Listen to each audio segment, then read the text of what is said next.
Hello दोस्तों, आपका स्वागत है हैश टैग सक्सेस विद दीपक में। आज जो हम वीडियो लेके आ रहे हैं वो एम्ब्रॉयनिक पीरियड का थर्ड वीक है।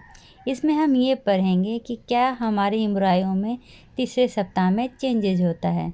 पिछले वीडियो में हमने सेकेंड वीक में जो जो चेंजेज होते हैं वो पढ़े थे। ठीक है, चलिए आते हैं वीडियो पे। ऐसा एज्यूम करते हैं कि जो हमारा एमनियोटिक कैविटी है उसको हम ऊपर से रिमूव करते हैं। तो अगर आपको याद ना हो तो मैं बता देती हूँ, ये हमारा एम्ब्रॉयनिक डिस्क है। ठीक है, इसमें ऊपर में क्या होता है, कॉल्यूमनर इपीब्लास्ट होता है, नीचे में क्यूआइडल हाइपोब्लास्ट होता है। इसके ऊपर जो हमारा इपीब्लास्ट है इसके ऊपर एक मेम्ब्रेन बनता है जिसको हम क्या कहते हैं, एमनियोटिक मेम्ब्रेन। और नीचे में क्या बनता है, एक मेम्ब्रेन बनता है जिसको यॉर्क सैक कहते हैं। माना कि हम जो एमनियोटिक मेम्ब्रेन है ना इसको रिमूव करेंगे।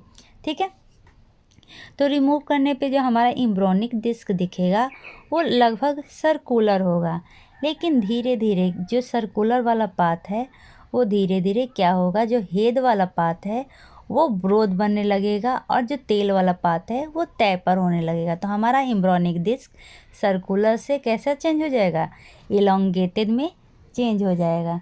ठीक है, यहाँ तक समझ गए। अब क्या कह रहा है, जो फर्स्ट एम्ब्रॉयनिक डिस्क है वो सर्कुलर होता है। ठीक है, बाद में ये एलोंगेशन करता है और कैसा फॉर्मेशन करता है, पीयर शेप का एम्ब्रॉयनिक डिस्क बनाता है। ठीक है, सेकेंड वीक में हमने मेनली क्या पढ़ा था कि क्या क्या चेंजेज होता है ट्रोपोब्लास्ट और एम्ब्रायोब्लास्ट में। इस वीक में हम क्या पढ़ेंगे, कैसे ट्राइजेमिनल जर्म लेयर का फॉर्मेशन होता है, जो 3 जर्म लेयर होते हैं ना उसका फॉर्मेशन। ठीक है, तो सबसे पहले हम देखते हैं कि क्या क्या चेंजेज होता है एम्ब्रायोब्लास्ट में। तो जो हमारा इपीब्लास्ट है ना वो डिफ्रेंशिएट हो जाएगा 3 पार्ट में। ठीक है, कौन सा इपीब्लास्ट, जो ऊपर वाला है। ठीक है, ये 3 पार्ट में डिवाइड हो जाएगा। देखिए यहाँ पे पिक्चर में लिखा हुआ है, सबसे जो ऊपर वाला पार्ट है वो क्या कहलाएगा, सरफेस इक्टोडर्म, जो बाद में फॉर्मेशन करता है इपिडर्मिस ऑफ स्किन। जो बीच में है उसको कहेंगे नीरो इक्टोडर्म, ये क्या का फॉर्मेशन करेगा, सेंट्रल नर्वस सिस्टम का। और ये सबसे नीचे है उसको कहेंगे प्लूरिपोटेंट सेल। ये जो प्लूरिपोटेंट सेल है ना यही फॉर्मेशन करता है तीनों जर्म लेयर का। ठीक है, यहाँ तक समझ में आ गया। क्या एपीब्लास्ट में 3 लेयर होते हैं, कौन कौन सा, या 3 टाइप होते हैं कह सकते हैं। सबसे ये जो बाहर वाला है इसको कहेंगे सरफेस इक्टोडर्म, जो एपिडर्मिस ऑफ स्किन को बनाता है। बीच वाला नीरो इक्टोडर्म, जो सेंट्रल नर्वस सिस्टम को बनाता है। और ये जो नीचे वाला है इसको कहेंगे प्लूरिपोटेंट सेल, जो मेनली 3 जर्म लेयर का फॉर्मेशन करता है। चलिए यहाँ तक आपको समझ में आ गया होगा। अब मूव करते हैं कॉडलिन की तरफ। देखिए इस पिक्चर में कॉडलिन मतलब जो तेल वाला पार्ट है, वहाँ पर क्या होगा ना, एक थिकनिंग पाया जाएगा पार्टिकुलर टाइप का, जिसको हम कहेंगे प्रिमिटिव स्ट्रिक। देखिए ये कॉडलिन है, यहाँ पर एक थिकनिंग ऐसा पाया गया जिसको कहते हैं प्रिमिटिव स्ट्रिक। इसके ऊपर क्या होता है, एक प्रिमिटिव नोड होता है, इसके अंदर एक पीथ होता है, प्रिमिटिव पीथ। ठीक है, यहाँ तक समझ में आ गया।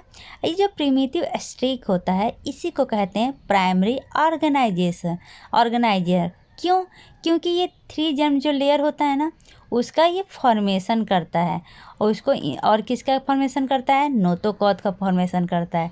और किस में हेल्प करता है, इंट्रा एम्ब्रॉयनिक मेसोडर्म होने में हेल्प करता है। ठीक है, तो देखते हैं कि प्रिमिटिव स्ट्रिक में क्या क्या चेंजेज होते हैं। थर्ड वीक में एक स्पेशलाइज्ड प्रोसेस होता है जिसको कहते हैं गैस्टुलेशन। अगर आपसे कोई पूछेगा ना कि जो 3 जर्म लेयर का फॉर्मेशन होता है इसमें कौन सा प्रोसेस यूज होता है, तो इसमें जो प्रोसेस यूज होता है उसका नाम है गैस्ट्रुलेशन। ठीक है, इस प्रोसेस में जो बाइलैमिनर जर्म डिस्क है वो कन्वर्ट हो जाता है ट्राइजेमिनल जर्म डिस्क में, मतलब कि इपीब्लास्ट और हाइपोब्लास्ट के बीच में मेसोडर्म आ जाता है। ठीक है, यहाँ तक आप समझ गए। चलिए अब आगे कब समझते हैं। क्या कह रहा है, जो प्रिमिटिव स्ट्रिक है ये ठीक होता है। ठीक है, आपने अभी पिक्चर में देखा, यहाँ पे देखिए प्रिमिटिव स्ट्रिक क्या है, कॉडल पाथ में ठीक होया हुआ है, इसके ऊपर एक नोद बनता है। बताया था ना कि जैसे कि ये प्रिमिटिव स्ट्रिक है, इसके ऊपर एक नोद बनता है। ठीक है, तो ऊपर कहने का क्या मतलब है, सिफेलिक इंद में। कोई पूछेगा कि जो ये नोद बन रहा है ये कहाँ पे पाया जाता है, तब प्रिमिटिव स्ट्रिक के सिफेलिक इंद में। इस नोद को क्या कहते हैं, प्रिमिटिव नोद कहते हैं, जो डेवलप करता है एक पीत अपने सेंटर पे, जिसको कहेंगे प्रिमिटिव पीत या हेंसन नोद। अब देखते हैं कि ये जो प्रिमिटिव स्ट्रिक है क्या कैसे काम करता है कि इपीब्लास्ट और हाइपोब्लास्ट के बीच में मेजोदर्म आ जाता है। ठीक है, तो जो सेल प्रेजेंट होता है ना प्रिमिटिव स्ट्रिक में, जो मेनली लाई होता है कहाँ पर, इपीब्लास्ट और हाइपोब्लास्ट के बीच में, ये दो पार्ट में डिवाइड कर जाता है। ठीक है, तो जो सेल लाई करता है मिड लाइन में उसको कहते हैं नोटोकॉड, और जो सेल नोटोकॉड के दोनों तरफ पाया जाता है उसको कहते हैं इंट्राइम्ब्रोनिक मेजोदर्म। ठीक है, अब देखते हैं जो हमारा प्रिमिटिव नोड है ये क्या करता है। तो देखिए, पहले मैं बताती हूँ, ये क्या है, हमारा प्रीकॉर्डल प्लेट है। यहाँ पर क्या है, आईसीएम है, ये क्या है, प्रिमिटिव पीथ है, और ये क्या है, प्रिमिटिव स्ट्रिक है। ठीक है, प्रिमिटिव पीथ से कुछ सेल क्या होते हैं, अलाइन करते हैं कहाँ पर, प्रीकॉर्डल प्लेट तक, लेकिन ये प्रीकॉर्डल प्लेट को क्रॉस नहीं करते हैं। यहाँ तक समझ गए, क्या है, प्रिमिटिव नोड से एक ग्रुप ऑफ सेल अलाइन करता है किसके तरफ, अंदर द इपीब्लास्ट, और किधर की ओर, प्रीकॉर्डल प्लेट की तरफ, और फॉर्मेशन करता है किसको, नोटोकॉड को। और जो रेस्ट ऑफ सेल है वो किधर जाता है, मतलब कि देखिए ये जो बीच वाला है जो बना क्या, नोटोकॉड, और इसके अगल वाला जो सेल है उसको क्या कहते हैं, इंट्रा इम्ब्रोनिक मेजोदर्म। ठीक है, इसका अगर हम सेजाइटल सेक्शन देखेंगे तो सेजाइटल सेक्शन में क्या देखेंगे, ये हमारा इपीब्लास्ट है, ये हमारा हाइपोब्लास्ट है। ठीक है, इधर यॉर्क सैक है, और इधर क्या है, हमारा प्रिमिटिव प्लेट है। ठीक है, तो जो हमारा जो प्रिमिटिव स्ट्रिक का फॉर्मेशन हुआ वो यहाँ पर होता है।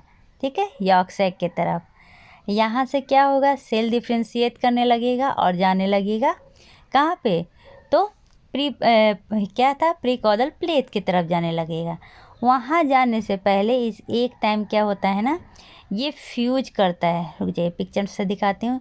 मान लीजिए प्रिमिटिव नोड है, यहाँ से ये जा रहा है कॉर्डल, वहाँ से जाने के पहले ये फ्यूज करता है हमारा हाइपोब्लास्ट से, ताकि एक कम्युनिकेशन बन सके यॉर्क सैक में और एमनियोटिक कैविटी में। क्योंकि जब जैसे जैसे एम्ब्रायो बड़ा होता है उसमें जो न्यूट्रिशन होती है वो ज़्यादा उसको मांगता है, तो एमनियोटिक कैविटी पूरा नहीं कर पाता, इसलिए जो यॉर्क सैक का कैविटी है वो इस कम्युनिकेशन से चला जाता है एमनियन में, ताकि वो न्यूट्रिशन प्रोवाइड कर सके। उसके बाद जब ये पूरा न्यूट्रिशन चला जाएगा तो अब क्या होगा, जो हमारा क्या जा रहा है, ये जो मेजोदर्म जा रहा है वो क्या करेगा, फ्यूज उसका ख़त्म हो जाएगा। ठीक है, देखिए यही लिखा हुआ है। तो what's the tail, you have primitive streak form, then you have a primitive node in which you have primitive pith developed.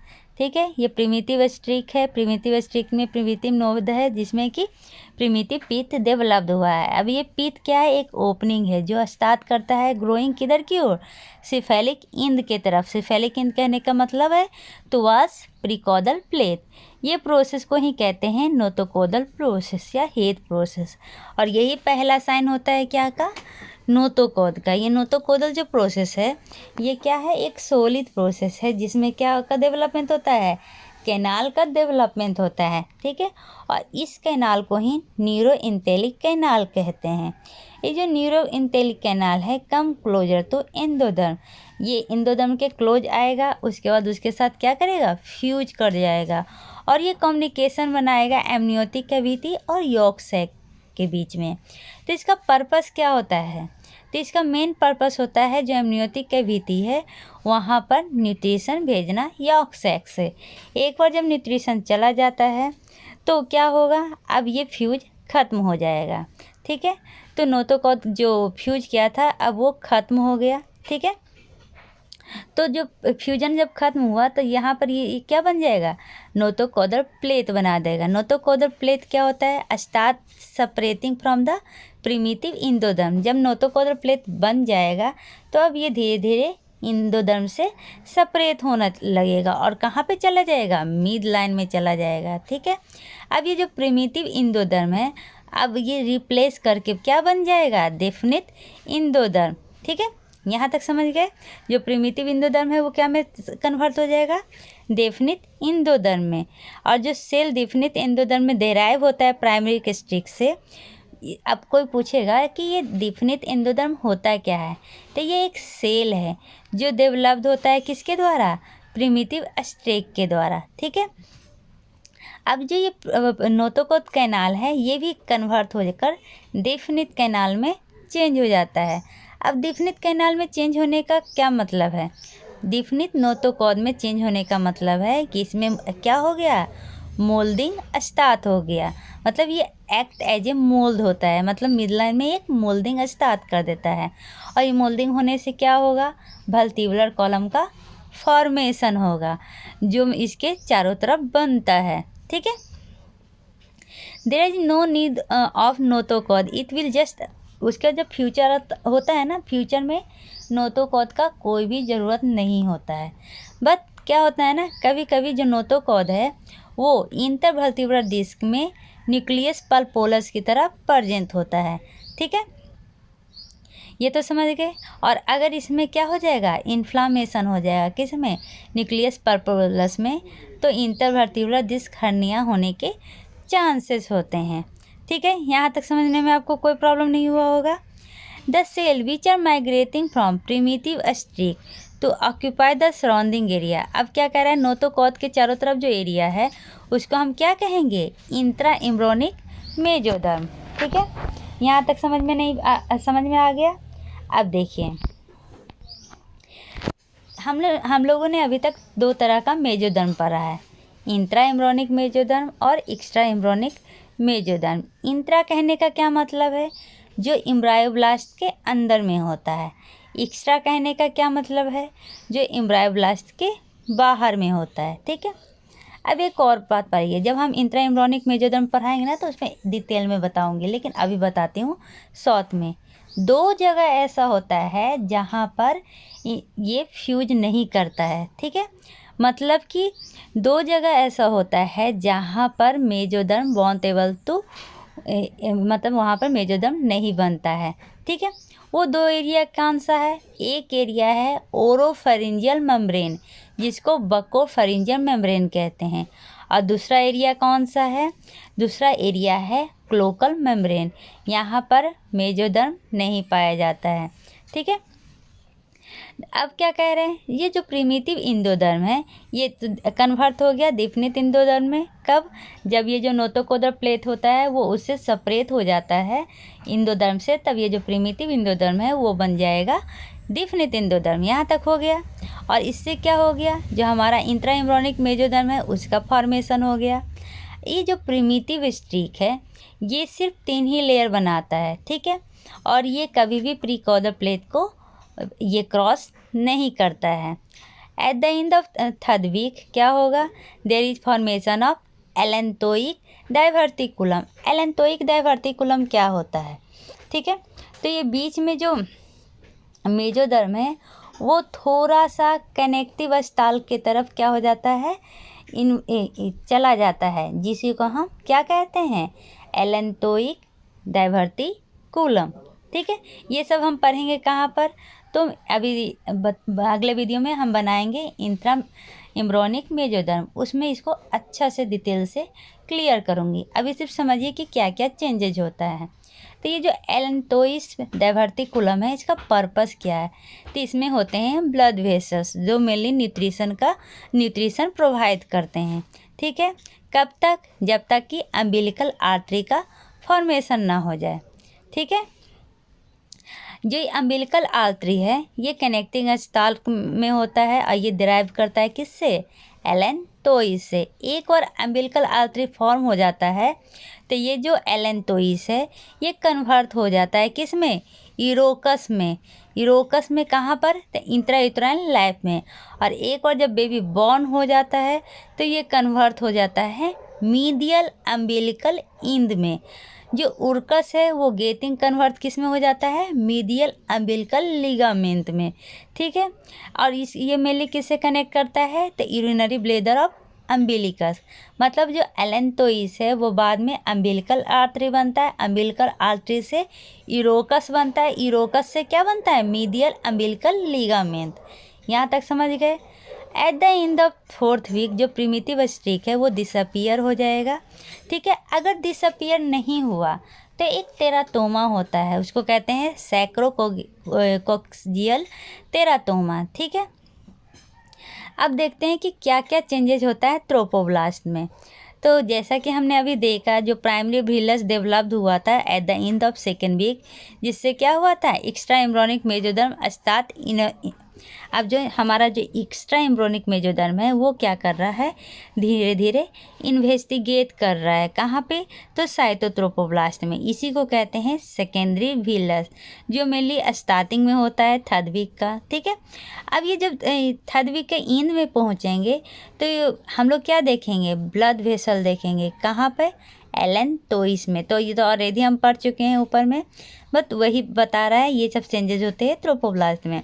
जो हम एलेंटोइस देखेंगे वही बाद में अम्बिलिकल ब्लड वेसल बन जाएगा, और ये ब्लड वेसल बाद में क्या बन जाएगा, अम्बिलिकल कोड बन जाएगा। ठीक है, तो समरी देखते हैं कि समरी में क्या क्या हमने पढ़ा। तो समरी में पढ़ा कि ग्रेस्टुलेशन क्या है। ग्रेस्टुलेशन एक प्रोसेस है जिसके द्वारा बाइलैमिनल डिस्क ट्राइलैमिनल डिस्क में कन्वर्ट होता है। फॉर्मेशन ऑफ एलेंटोइस पढ़ा। मेसोडर्म जब क्या होता है, कनेक्टिंग स्टार की तरफ इन्वेस्टिगेट कर जाता है तो उसी को एलेंटोइस कहते हैं। फॉर्मेशन ऑफ 3 जर्म लेयर पढ़ा। इपीब्लास्ट और मेजो ब्लास्ट के बीच में क्या हो जाता, इपीब्लास्ट और हाइपोब्लास्ट के बीच में क्या हो जाता है, मेसोडर्म आ जाते हैं। ठीक है, फॉर्मेशन ऑफ वर्टिब्रल कॉलम पढ़ा, कैसे नोटोकॉड मोल्ड करके क्या बना जाता है, वर्टिब्रल कॉलम। और पढ़ा formation of secondary and third wheels. ठीक है, आशा है आपको ये वीडियो पसंद आया होगा। अगले वीडियो में हम इंट्रा एम्ब्रियोनिक मेसोडर्म लेके आएंगे, जो इसमें मिली एलेंटोइस, ये सब के बारे में जितना भी आपको डाउट है उसमें क्लियर हो जाएगा। धन्यवाद।